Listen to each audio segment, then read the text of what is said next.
Welcome to a very special video on this YouTube channel. As you guys probably know, the July 2025 Clan War League season has just come to an end, and my clan was able to finish rank number 8 in the world. So there we are, 376 stars. Today, I'm going to be going over 4 attacks with 4 different strategies, a few off meta and a few on meta. As you can see, here's our group. We were able to finish first. We had only 9 fails across the whole Clan War League out of 105 attacks. We had no 1 stars. We had 1 perfect day. We got very close many times. But there we go. Let's just get straight into these hits. So here is the first attack that we're going to cover. This attack was by Kaito. And I suppose I'll just explain the army a bit first. So he's using a Warden Walk with the Fireball. He's going to be using the Spirit Charge. And then after that, he's going to do a Hero Dive with the King and the Queen. So what he normally does with this army is he tries to find a Spirit Walk with the RC that's going to enable a Flame Flinger to get a lot of value. So when planning this base, it's pretty easy to identify that if he could Spirit Walk, say, these mortars here, this Expo, the Wizard Tower, you know, kind of path a little bit like this, then a Flame Flinger in front of this Ricochet Cannon will get a lot of value. You know, you have the Ricochet Cannon here, the Scat Shot, the Merge Cannon, and the Multi-Inferno. The second thing he's looking for is a good Fireball. Now, you could do one kind of outside of the base or a little bit deeper. It's quite hard to reach the CC with the Fireball on this base, but the Fireball that he chose in this instance was right on this Mega Mortar. So I suppose we'll just get right into the replay, and he's going to show you how it's done. So he's starting with the Warden Walk and the RC Charge at the same time. He wants to save time in the attack by doing a bit of multitasking at the start. He's going with the Spirit Walk. His RC gets quite low on health. He does lose the Fox there, as you can see. However, he has set up the Flame Flinger perfectly to be able to take out all of this value here, given time. Of course, needs to watch the Fire Splitter, but he plans to fire with that anyways. So as you can see, he's moving in with the Warden Walk, and he's looking to set it up sooner than later. He gets down the Wizard Tower with those 2 rocket balloons, and he's going to use the Ice Block spell to freeze the Warden in place so that he can Fireball without any worries of, you know, having to, you know, the Warden has to be locked onto a non-defense so that he doesn't go crazy when you invis a defense that he's locked onto. So he times it perfectly. He uses the rocket balloons to finish off this Monolith and the Multi-Arch Tower. And as you can see, in about a minute into the attack, he's taken down a lot of the base. He's used the Fireball, he's used the RC Charge, so he's used, you know, quite a lot of spells. And he's used his Siege Machine. But the value he's managed to get from that, just with some good planning, is pretty good. So next thing he's looking to do is start up the Hero Dive. He does want the Flame Flinger to get a little bit more value, as it does need time to be able to get good value.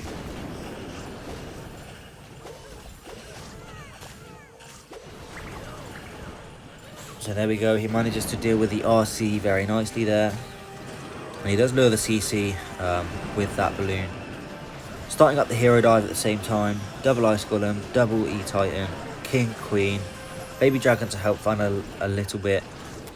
The Flame Flinger is still working. Warden's in a bit of trouble here, but as you can see, he manages it quite well with using the Poison spell on the Minion Prince and the Super Minions at the same time. The Flame Flinger is still moving in. That Poison Tower is going to launch onto the Flame Flinger, so it is going to go down shortly. He will Rex the King into the Town Hall to try and take out that section, and he's basically in cleanup mode now. Remember, he's still got the RC with the Spear ability. He rages up the Queen, to get through the town hall quickly, and that base was absolutely crushed with a bit of critical thinking and a nice plan. So let's get into the next one. So here's the next attack that we're going to follow by Aaron. He's attacking this double rage base with Superhogs, which is quite off meta at the moment. One thing he's using is the life gem here with the Superhogs. Now that is because if the Superhogs go anywhere near one of these rage towers, they're going to need the extra health to be able to outlive the rage tower. If you have the healing tome, he may struggle to push through that rage tower. Anyways, the plan here is to use the RC charge with the haste vial. In some cases you would want to use probably the Rocket Spear in Legends League. However, his plan is to Spirit Walk this rage tower here with the haste vial, try and take out all this value.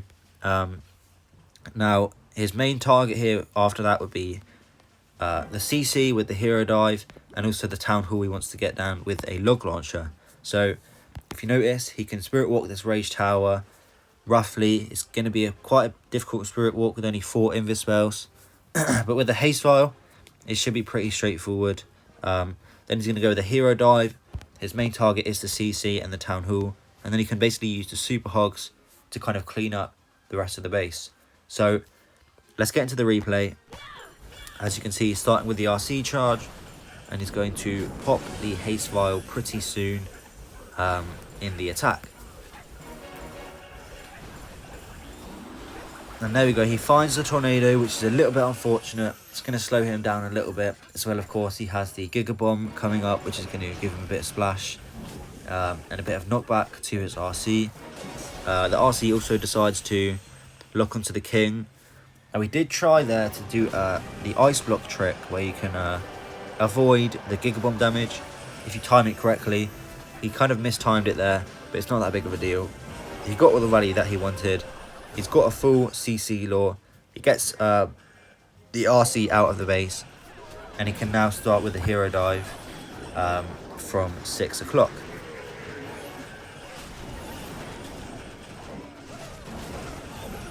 So he's using the Yeti and the Wizard to funnel there. And then he's going with the log launcher, and he's going to wall break to make sure that his king and queen have access to the fire spitter compartment. Right now they're working through the ice columns pretty slowly. And he's already dealt with the CC, and he's going with the log launcher. Both hero abilities intact. It's looking really good so far. One thing to note is that he does use the Apprentice Warden with the hero dive, and that aims to boost the hero's health by 24%, which is quite significant actually. Of course, he doesn't need the Apprentice Warden with the hogs, because you have the life gem to boost the health of the hogs, so you don't need the Apprentice Warden in this case. Another thing to note is in his log launcher, he's not using Triple Yeti, he's using a Super Valk and a Super Yeti. Now what that is trying to do is that when the Super Valk dies, it will drop its rage spell. Then when the Super Yeti dies, the Yeti mites will be raged up from the Super Valk spell. It works quite well in some situations, but let's see how he gets on with it in this case. So he starts to Super Hogs up. He's got what he needed from the hero dive. A great funnel set. Got a massive chunk of the base out. And there you go. Super Valk drops a rage spell. However, it didn't really go to plan, as the Super Yeti ran away from the Super Valk rage spell. So it was kind of swagged on the Super Valk rage spell there. Obviously the Super Hogs are having a bit of a hard time getting through this rage tower, but he's able to power through with the Warden ability, a heal spell, and a rage spell. He's got another heal spell there on the back end, which he can use to get through this monolith nice and easy. Queen's still alive, King is still alive. He's just cleaning up at this point. It is completely and utterly crushed. So there we go, that is the second attack, Super Hogs. Let's go into something a little bit more on meta with the next attack. So, as I said, back on meta a little bit. We're going to be following Jar here on this double rage base.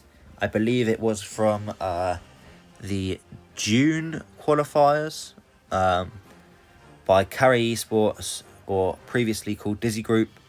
They used this base, it got quite popular. It got tweaked by a few top builders. Anyways, The goal here is, of course, to maximise the Spirit Walk value. In this case, he's entering right into the Town Hall. Of course, that means he's going to have to double cycle at the start.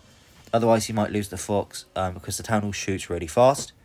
But in terms of what he's aiming for there, he's going to get the Town Hall, the Rage Tower. He's going to get both of these air sweepers. He's going to lure the CC. And he should be able to come out the back end as well on the RC charge. Then he's using the King with the Siege Barracks to work around one side of the base. So, of course, you know, the RC is going to cut out this section of the base here, if that makes sense. He's going to use the Dragons on one side, say down here. He's using the King and the Siege Barracks on this side. And they're all going to meet in the middle at this Rage Tower. So let's start the replay and let's see how that goes.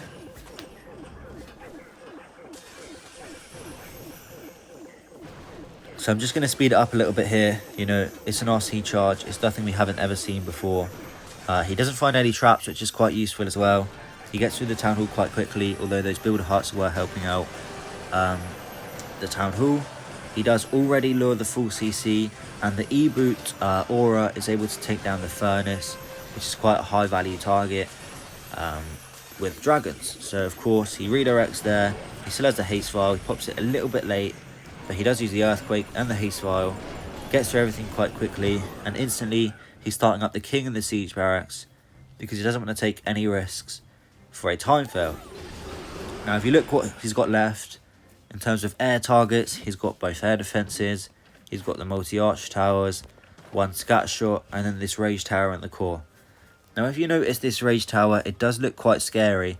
However, there's actually only 2 multi-infernos that are in the Rage Tower. The multi-mortar, whatever it's called, obviously can't attack air units, so it's not going to be a threat. So it's another example of good base identification there, that this Rage Tower on the back end isn't nearly as scary as this Rage Tower which he Spirit Walks. So he's starting up the Dragons at the same time as the King. They're going to work alongside each other, and they're going to meet hopefully somewhere around this Rage Tower. So as he's moving into this Rage Tower, he uses the Lava Hound there to tank this air defense and the Monolith for a little bit. He pops the Warden ability through this Rage Tower, and sooner than later he's going to pop the Warden ability to slow down some of the back end defenses and the Rage Tower at the same time. And as you can see, still has the King ability, super minions, Peckers, the Warden's still alive, the Minion Prince is alive. He's got plenty of Dragons still up. It's another base, absolutely crushed. Again, in Clan War League, it's all about identifying the base, the weaknesses of the base, and forming a plan that can counter the base, just like the last 3 attacks that I've showed you. So I'm going to show you one final attack. Let's get right into it. So, here is the last base that we're going to watch. We are watching AMR here. He's using the Root Riders with the Rage Gem and the Healing Tome. Now, as I always say, you want to aim for a Spell Tower on the Spirit Walk. It's not necessary, but in this case, it's pretty nice to enter into this Fire Spitter compartment, because he's then able to enter with the Root Riders into the Monolith or into the other Fire Spitter section, and he can avoid both Fire Spitters by just going in behind them on both occasions. He can also deal with the CC quite early on. Of course, he's going to have the King and the Queen on the outside, pushing the Root Riders into the base. Now in ring bases, the first overgrowth, you want it to be on the Town Hall and covering some of these back-end defenses here. The second overgrowth, you want to cover the same back-end defenses, but kind of branch out to the back end, so he would probably get the last overgrowth, Expose, Scat Shot, and this Ricochet Cannon in this kind of circle here. The first one would probably be covering the Town Hall, and this Expo kind of Scat Shot. So anyways, let's get right into the replay. There you go, he's Spirit Walking right into the Spell Tower. It's a great target to get out of the way just with the RC charge, because you know, you can recall the second you hit the Poison Tower, and it's not going to do a lot of damage whatsoever.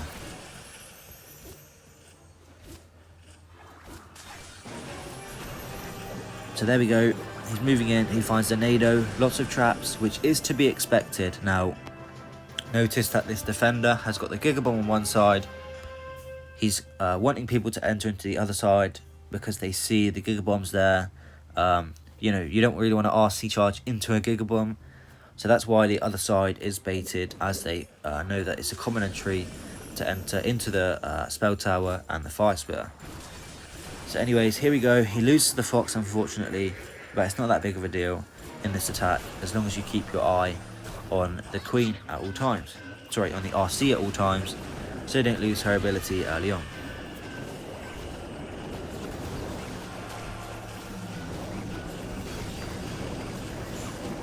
So there we go, he's starting with the Root Riders. He's able to lure the CC quite early on. He's going to use the Poison Spell on the Furnace, and he overgoes to Town Hall nice and early, as I said, covering some of the back-end defences and not taking any chances there. He's very proactive, using the Headhunter there on the Queen, so that she's not being too much of a nuisance, and everything's looking really good so far. Notice as he comes up to this Giga Bomb, his troops are taking quite a lot of health, so he does use the Healing Tome at that time. He uses the RC ability. The RC wants to reach into the Town Hall and take that down nice and quickly. He's looking now for a second overgrowth, as I said, covering the same back-end defences, but branching out a little bit further, covering some of the back-end defences, if that makes sense. So anyways, his Queen and King are still moving around the outside of the base. The Root Riders are in a bit of trouble here, because he's coming up on the Minion Prince and the King, and the healers are getting pushed back by the Air Sweeper. Nonetheless, he's able to push through. And here we go, the King and the Queen have still got their hero abilities. The RC is still working on the Minion Prince and the King. Let's move the camera a bit here. And to be fair, he's done it now. It's effectively just clean up from the outside of the base. The RC is still healthy. He's got the Warden up still. He's raging up the Royal Champion and the healers. And there you go. 2 hero abilities swagged. Well, 3 hero abilities swagged in this attack. Again, Clan League is all about good planning, identifying which bases are good for which strategy, and assigning the right person to that base. So let's do a quick recap of those attacks right now. So there you go, I've showed you 4 hits from our Clan War League. We placed number 8 in the world. Generally what I was getting at is that Clan War League is all a team game, and it's all about planning properly. It's all about identifying the weaknesses in every single base and exploiting those weaknesses with the right attack and the right person for that base. So if you did learn something, or you just enjoyed this video, I'd really appreciate a like. You can also subscribe. I'm going to be posting daily Legends content. I may post some other clan content, and also I will be posting some esports hits in the coming days. So thank you very much again for watching. Goodbye.